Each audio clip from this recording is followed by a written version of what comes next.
Hi, I'm Teresa and welcome to my channel and welcome to my March and April wrap-up.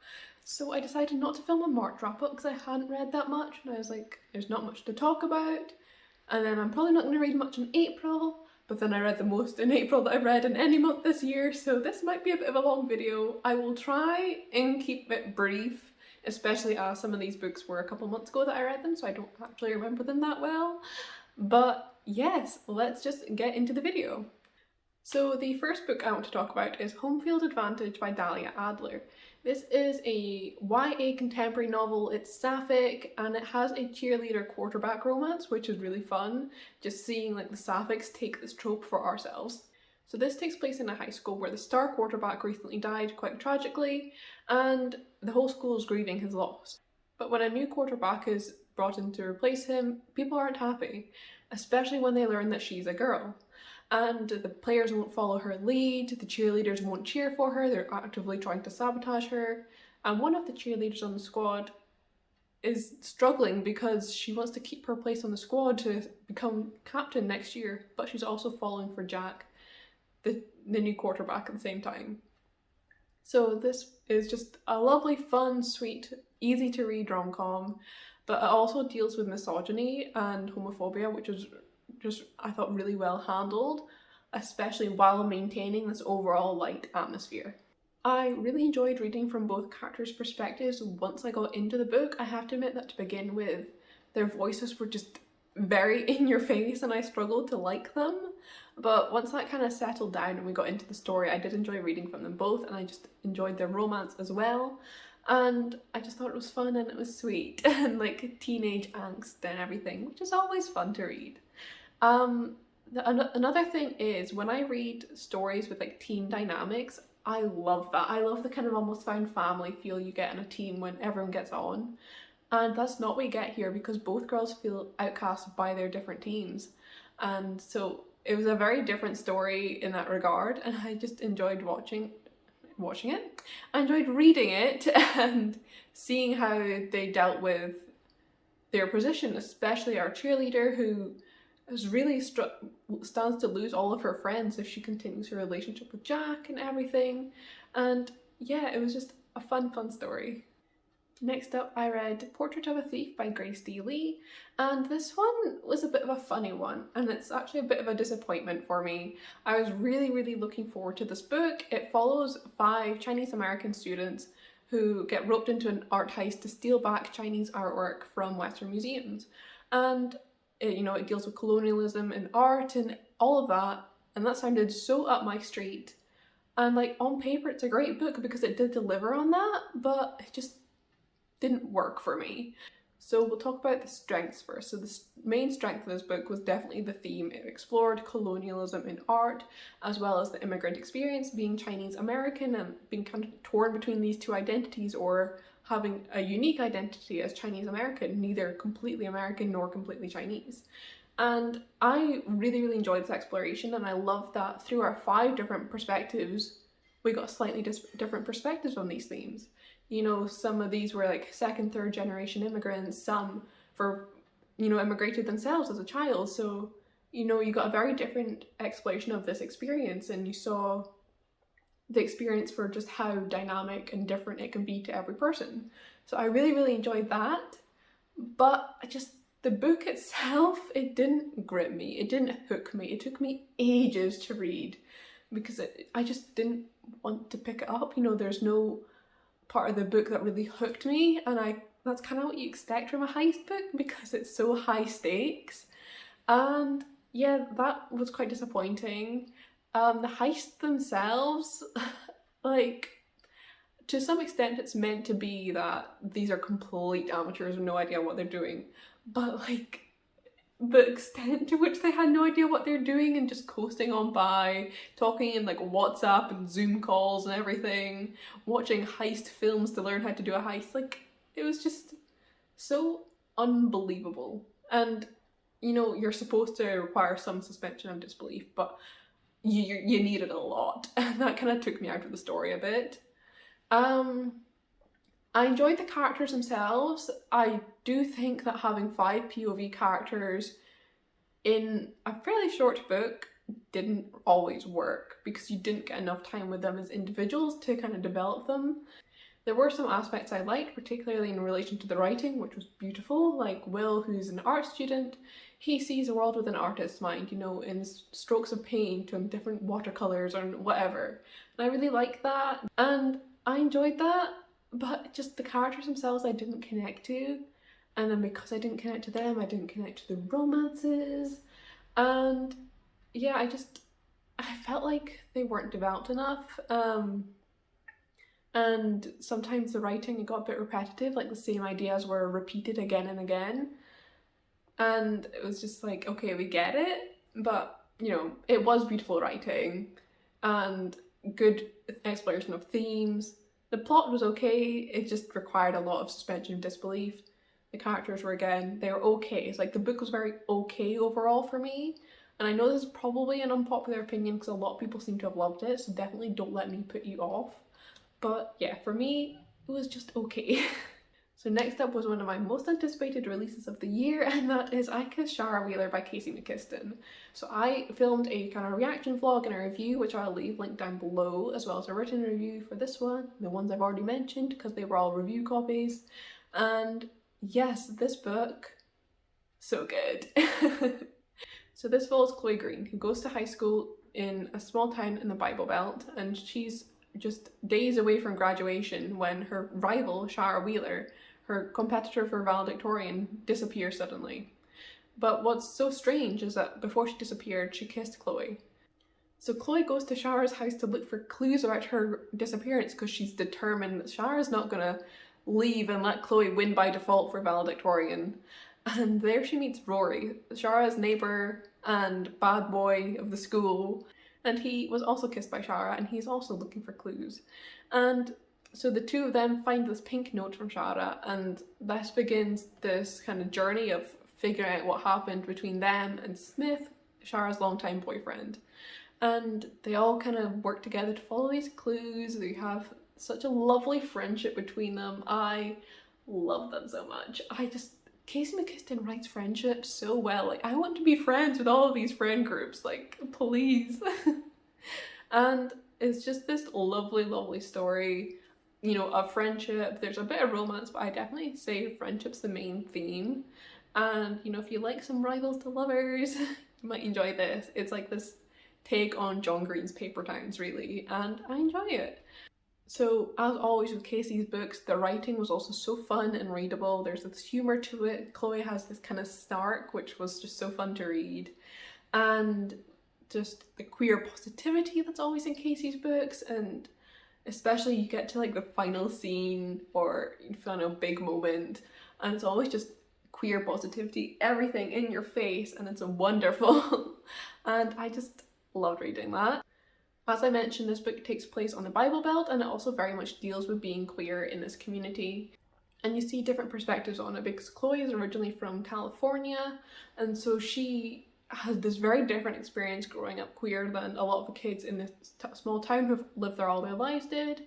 And you see her experience, but you also see their experience, and you see them understanding each other, which is really lovely. And also just like not writing off this town and its people because of where it is and some members of the community's very loud Bible Belty opinions. And just growing to love this town, like I love it.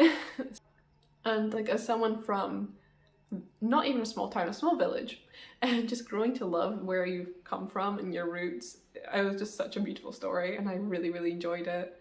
So definitely read this one for amazing, amazing characters, so real, friendships, relationships, like a little bit of romance. There's a side romance that I adored, and just queer community. It was so, so, so good. So next up I read Only a Monster by Vanessa Len. This is a start to a new YA fantasy series which follows Joan, who's half monster, half human. And in this world, monsters steal time from humans to be able to time travel.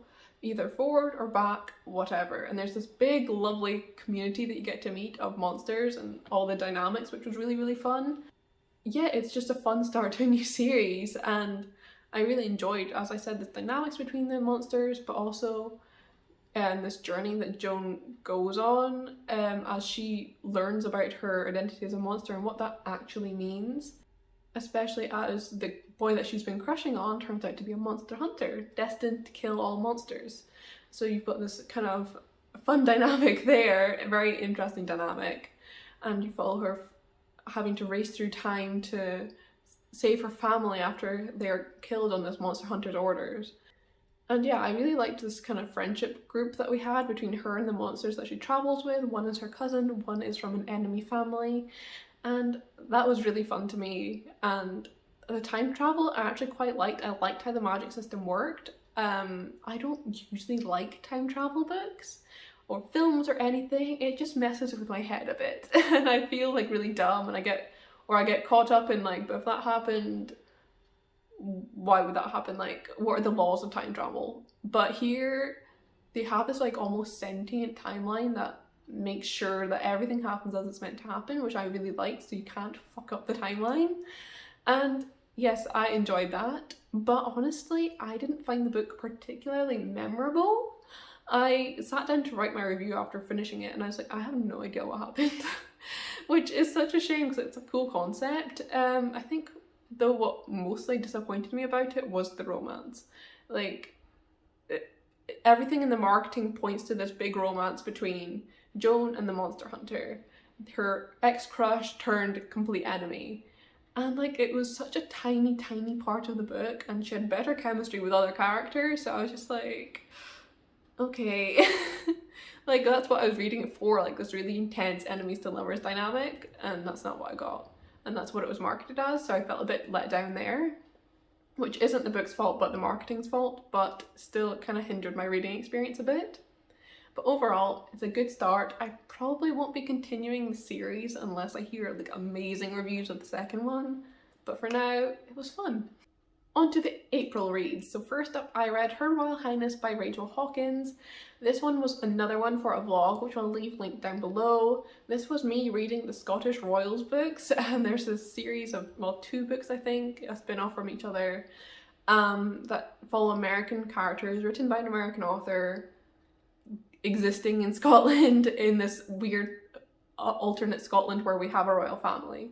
And in this book we follow a main character who has just had this like weird breakup with her best friend who she dated for the summer but who ditched her to go back to her boyfriend, and she has been always obsessed with Scotland. She'd been wanting to get into this school, in this like very prestigious boarding school in Scotland. She gets in, so she takes this opportunity to run away basically, and there she is assigned as roommate with Princess Flora, and they do not get on to begin with, so they've got a bit of like an enemies to lovers, they were roommates vibe, which was fun to read. And yeah, you just see her existing at the school, this relationship developing between her and Flora. But like the way that Scotland is presented in this book and the book it's a spin-off from, not great. That's really what I was focusing on the vlog, so if you want to know more, definitely check that out. But yeah, it was just bad, like the Scottishness. And the book itself, it just didn't, I don't know, hook me, didn't, you know, make me really like it or anything. It was like, okay.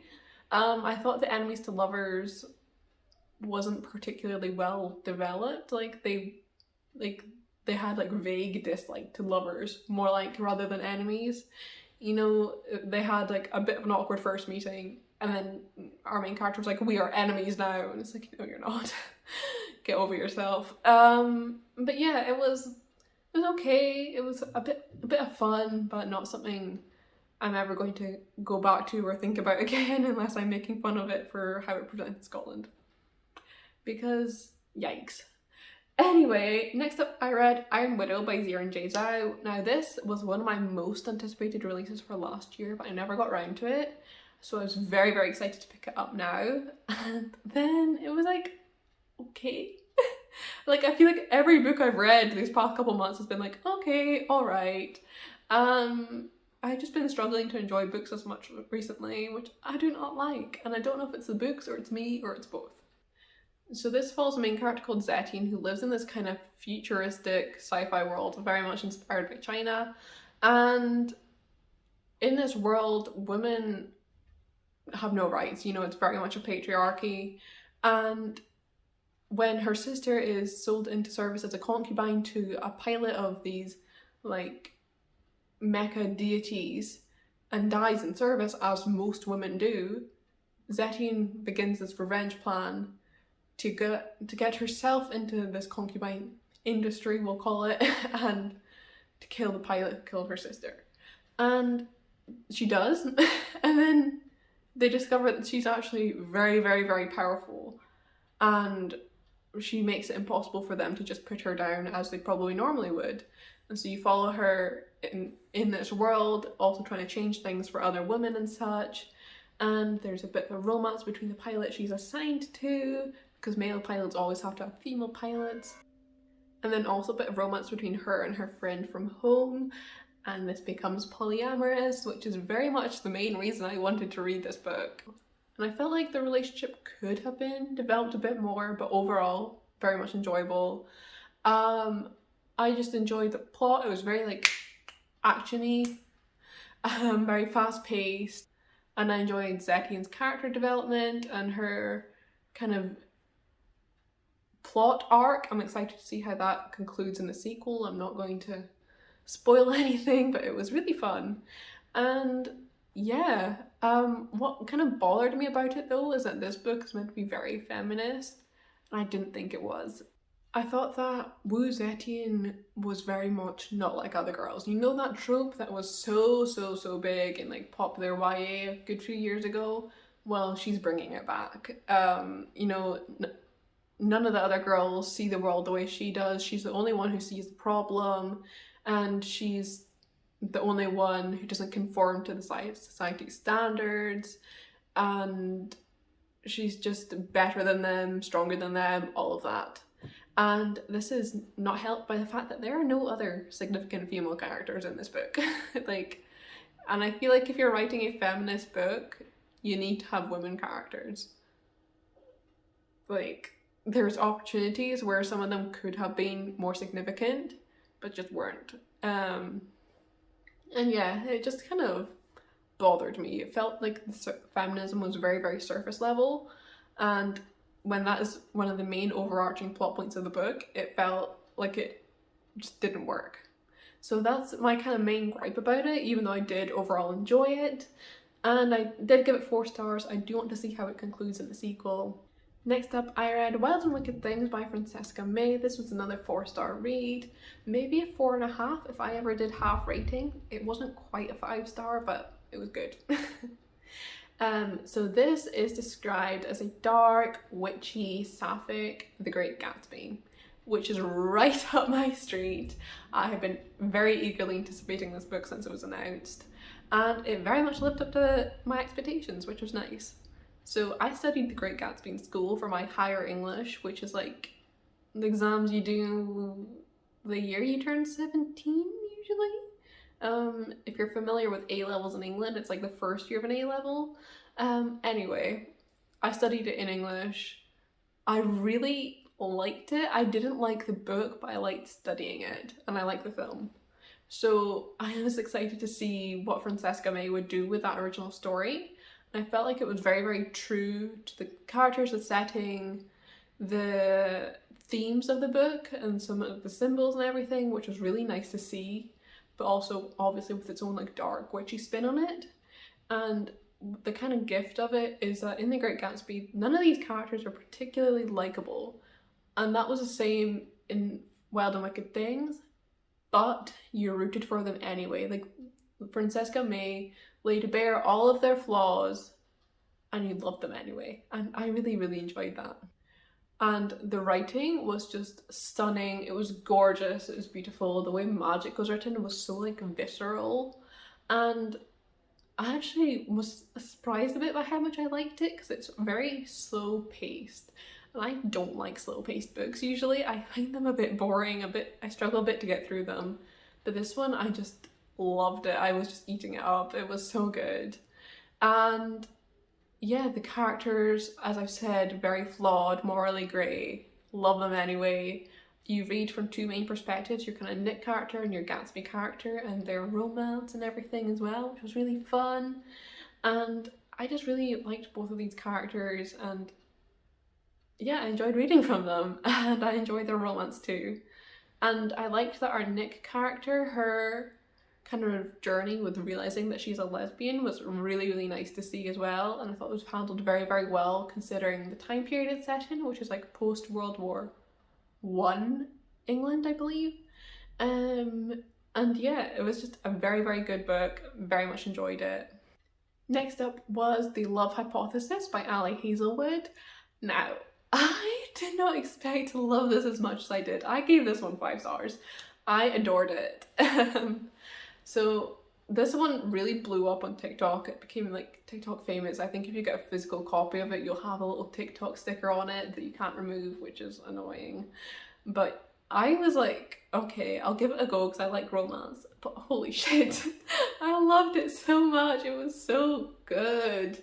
I was just hooked. I couldn't put it down. And actually, I was talking about it so much and loving it so much that my friend who was staying with me, she had it on her Kindle, so she was like, fine, I'll read it too. And they ended up loving it as well. And it was just like, yes. So like, I got to talk about it with them. I'd be like, holy shit, it's so good. And like the love interest, I loved him. And you won't often see me saying that about my love interest, but loved it. So this takes place in STEM. It follows a PhD student and one of the professors in her department. And it's a fake dating kind of story. She lies to her friend about dating someone, and when she's nearly caught in that lie, she kisses this guy and he kisses her back and they begin this fake dating thing. And it's just really good fun. Like, I have been kind of going off the fake dating trope because I feel like it's very overdone, but I really liked it here. I love their relationship. I thought it was done so well. It was like swoony and sexy and fun and cute and all of these good things, and I loved reading it. I loved our love interest. I loved there's this moment where he's like, don't touch the woman I love, and I'm like, oh my god. Like, I loved it. I was obsessed.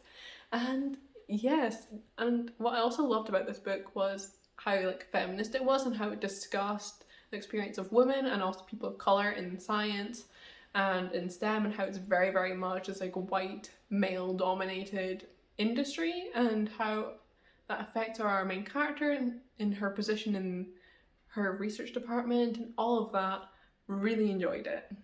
Next up, I read A Veil of Gods and Kings by Nicole Bailey. So this is the first in a new, I think, a trilogy that is like fantasy, it's historical, it's romance, a bit of everything. And this retells the story of Apollo and Prince Hyacinth, which is not a story that I am familiar with. And you follow Apollo, who isn't getting on very great with a good old dad Zeus, and Zeus sends him to work with and kind of be mentored by Prince Hyacinth, a human prince, so that he can basically learn some discipline and learn to appreciate his role. And you follow Apollo and Prince Hyacinth not getting along to begin with, but then eventually falling in love. And that's why I say it's kind of like fantasy historical, because it's set in ancient Greece. It's historical, but like it's including the gods. Does that make it fantasy? Like, it's a bit iffy. But yeah, I enjoyed this one. I enjoyed reading it. I read it in almost one sitting, just sitting on the beach. But I didn't really remember it after I finished it. Like, it's not one that's gonna stick with me. Yeah, I enjoyed the relationship between Apollo and Prince Hyacinth. I liked the relationship, the kind of slow kind of enemies to reluctant kind of allies, to friends, to lovers. I thought it was like very well paced and developed, and I enjoyed their story. I liked you actually got the point of view of Hyacinth's sister, Epiphany, and her and Apollo's sister, Temi. Yes, she is who you think she is. She does not know it yet though. The two of them, they were working to kind of help with women in the community and everything, which was really nice to see. And I just enjoyed my time reading it. I'm intrigued to see what happens next, because there were some like big reveals at the end. I was like, holy shit, this could be good. So excited to see where it goes. The one thing I would say though is don't go into this expecting historical accuracy. There's even a note at the front that says not to do that. There's some things that are included that aren't very historically accurate. Some of the language is just very, very modern and it kind of took me out of the story at times, so just be aware of that going in. Next up, I read Love on the Brain by Ali Hazelwood. So I love the love hypothesis so much, I immediately requested an advanced reader's copy of Love on the Brain, the author's new book. I got approved, I read it, I loved it. I loved it for many, many of the same reasons I love the love hypothesis, so like I'm not going to go too into detail because I will just repeat myself. But this one follows an enemies to lovers relationship. You've got a girl who gets her kind of dream job after struggling. She's working with NASA as a neuroscientist, but she'll be co-leading a project with an engineer who worked in her lab as a PhD, who did not get along with her, who did not like her. So these two are kind of forced to work together and she doesn't like him at all and she thinks that he doesn't like her. And you see them kind of very reluctantly working together, but also as the reader you know that he does quite like her actually. And that's something I loved about this as an enemies to lovers book in a contemporary setting, is knowing that they don't, or at least he doesn't actually hate her, because like I wouldn't root for the relationship that way. In a fantasy that's fine, but I feel like in contemporary, like I wouldn't date someone who I thought hated me. I would be rooting for that. And so I love that you kind of knew that he liked her anyway. And again, it was fun, it was sexy, it was swoony. It was a good time, again, feminist, and I really liked that. I liked the kind of plotline we had with that element where our main character, who's big on Twitter, quite anonymously accidentally starts this trend to get rid of this system that really discriminates against women and minorities. And yeah, it was just a fun time. I really, really enjoyed it. The next two books, which are the final two books, we're nearly at the end. I read for reading my adult sapphic romance blog, which will be up maybe next month. It's not going to be up for a while yet, but I thoroughly enjoyed them, so let's talk about them. So first is Delilah Green Doesn't Care by Ashley Herring Blake. I have been so highly anticipating this one, partly or mostly because of the cover, because like look how hot Delilah is, how hot Claire is, like come on. And I'm excited to say the book is also very hot, very good. And this is a dual point of view romance novel, and you follow Delilah Green, who is an up-and-coming photographer in New York City, and she is called back to her hometown by her estranged stepsister to photograph her wedding, and she can't turn down the paycheck even though she doesn't get along with her family and was very eager to leave them behind several years ago. There she meets Claire, her stepsister's best friend, who she's very much attracted to, and Claire, who doesn't recognize Delilah at first because she's had a bit of a glow up, who hits on her, and this begins this kind of fun flirtation and tension between the two of them, which then obviously develops over the course of these festivities. Now, Delilah is photographing before the wedding, and you've also followed this plot line of Claire and Iris, who are both Delilah's stepsister's best friends, trying to almost sabotage the wedding because they do not like the fiance, the groom, and trying to break them up so they don't think that he's right for her, and Delilah getting in on this and everything. Like, it's a lot of fun. And I just really thoroughly enjoyed my time reading it. It's just fun and swoony and a good fun time. I really enjoyed Delilah and Claire as individual characters. Something I really liked was that Claire is a single mum, she has a preteen, and I love in romance books when one of them has a kid and you have the other one meeting them and like falling a bit in love with the kid as well. Like, that's so sweet to me, and you definitely got it here, so I really enjoyed that. And just Delilah dealing with her own issues, the kind of family and sister dynamics between her and her stepsister. It was so good, really, really enjoyed it. And finally is Can't Resist Her by Kiana Alexander. I read this one very, very quickly, and it was another one that was just okay to me, unfortunately. So this follows Summer and Aiko. So Summer is just returned to her hometown, and she's kind of miffed by the way that all these old businesses, like mum and pop shops, have been replaced with brands and chains and everything, especially when the school that her grandmother founded is set to be demolished. And So she begins protesting this. And then she runs into Aiko, who was her high school crush. They kissed on the night of the school dance at the end of their senior year, and then never saw each other again because Aiko didn't know her identity. And the two women meet again, there's definitely still chemistry there, and they begin dating, but then Summer discovers that Aiko is one of the project leads on this new demolishment project and replacing the building with something new. And so the two have to decide whether they're willing to put these fundamental differences of opinion aside and still date, even though they're kind of on opposing sides of this. I really enjoyed their romance. I thought it was cute, it was fun. I liked that it had this like discussion on gentrification at its heart, and you know, this new developments in neighbourhoods and what that means. I thought that was very interesting to read, and I enjoyed reading that, and enjoyed the tension that it added to their dynamic, though at times I was like, why would you date them? Like, I get that you think they're hot, but you so fundamentally oppose each other, it doesn't make sense. Which again is why I don't like enemies to lovers and contemporary that much. But what my kind of main reason for this book being just okay for me was that the writing was not good. The dialogue in particular was stilted, it was awkward, it was unnatural, it was overly formal at times. Like, they'd be on a date and it would sound like a job interview. It was just a bit odd and off-putting. But other than that, it was good. It was fun, it was cute. So I would recommend you pick it up. I'd recommend you pick any of these books up. Like, there's none that I absolutely hated, even if I do go on by their negative qualities a bit. But don't go into expecting perfection, basically. And yeah, that is the last of the books. I hope you've enjoyed. Yeah, I feel like it's been a very mixed bag reading month. Like, I did have a new favourite in The Love Hypothesis and Love on the Brain and Starra Wheeler, but I did also have some very okay books, so yeah, a bit of a mixed bag. So I'll leave a link to all of these books on Goodreads down below, as well as my reviews where I have them, which I do for the majority because they were review copies.